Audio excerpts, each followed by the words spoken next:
All right, so if you have this model of F-150, if your AC is not blowing, it's cold, or you have a weird smell, I do have the panoramic sunroof, so that's one of my issues, is it's getting a little moldy because it needs to be clean. But the other is going to be the cabin air filter. This is just a brand I went with. It's not really that big of a deal as long as you change it. But let me show you how to get in there, change it, and then also what it looks like on mine, because mine has a funky smell. I just bought this truck a while back, just kind of didn't think it had a cabin air filter, but it does. So let's get into it. All right, first thing is you're going to want to drop down this and then take anything in here you have. I have my registration and book in there out, and then you don't have to drop this down, but I will probably do it. But what you're looking to do is remove this, and there is 7mm screws that actually hold all that together. All right, so step one, obviously I've skipped some steps here. Step one is to get this rubber piece off this ledge right here. Just pulls up and out, just clips in.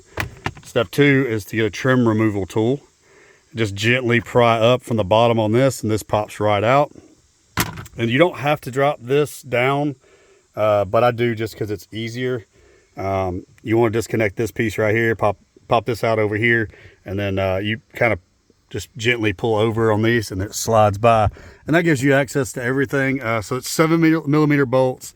There's one here, here, here, here, and then I think that is it. What you're going to want to be careful for, this pulls off, there's some clips holding it.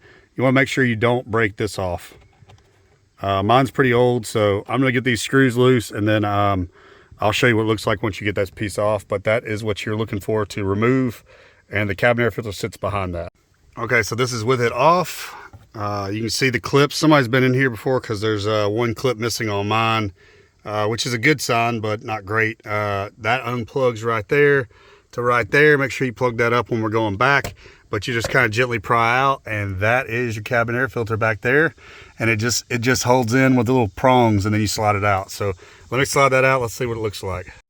I'm not saying that's all my smell. Some of it's going to be in that panoramic sunroof drain, but that thing's pretty nasty. I don't know that it's been changed anytime soon. So this is the door. It just kind of clips on. You just kind of squeeze and pull it loose. We're going to throw that away and get the new one in, and then we're going to reverse this process, and that is it. Put everything back like just the way you came out. Crank it up, and you should have a little bit better airflow. Also, you'll be breathing less crummy air. So that's pretty simple, easy maintenance item. I kind of forgot these had them. I will put in the comments, or not in the comments, I'll put it in the description below the tools you'll need for this. But it's pretty simple.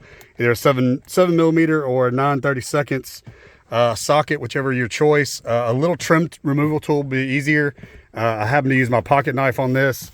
So for the trim removal, but you can use a trim removal tool, probably less chance of breaking things, especially as the older the truck gets. This is 2015. I believe it's 2015 through 2020 has this, but I'm not sure what changes when. So keep that in mind. But obviously the cabin air filter is pretty cheap. It was like 10 bucks, I think, or something like that. So cheap insurance that you're going to breathe better air, and your system's not going to work as hard either. So long term, it'll help out. But that is it for today. We'll do some more maintenance on these trucks soon.